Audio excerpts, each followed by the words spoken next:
ჭემჩუნი ვიყავი დედა არაფერი არ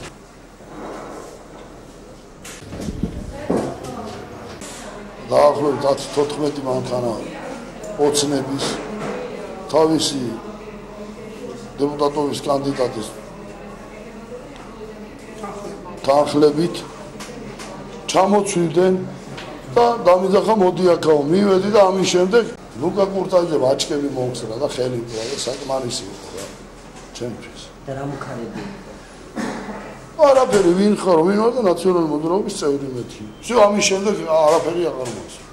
აქანა ვიჯექით ჩვილოე იქანა ვიჯექით ხის ქვეშ ვიჯექით უდანაშაულო ხალხი ასე ჩვენთვის დაინახე რა დღეში ვართ და ძგნილმა ყველაფერი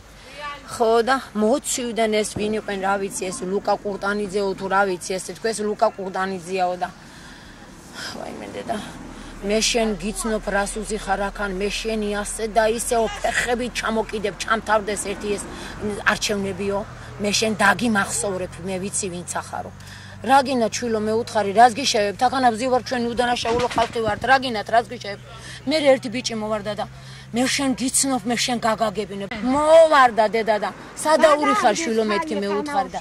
სადაური ვარო და ბეშკენტელი ვარ მე შენი დედაო და ომკრაწიხლი გადამაგდო აიკეთ აი სუნთლად გადურდული დაინახე რა დღეში ვარ და დამგლიჯეს დამცისკნეს ეიქანა გადავარდი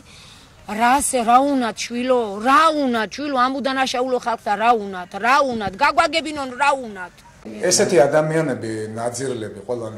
ქალბატონი შეიძლება მამაკაციც იყოს არ არის სამართლის მნიშვნელობა ასეთი ადამიანები ყოველ სიბინძურეს ამბობენ და ილაპარაკებენ კიდე ასე რომ საზოგადოება იმიტომ არის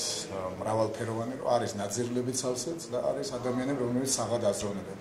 ასე რომ მე ჩვენ ესეთ პროვოკაციებს რომელი პროვოკაციებით მათ უნდათ მოაწყონ ვერ მიიღებენ იმიტომ რომ რამოდენიმე საათი დარჩა და ჩვენ მივიღეთ მათ სამართლიან საქართველოს სამართლიან საზოგადოებას სადაც ცილის წამებები და სიბინძურები აღმოფხრილი იქნება და იმ ხალხსაც მივცეთ იმის საშუალებას რომ კარგად იმკურნალონ და საზოგადოებას დაუბრუნდნენ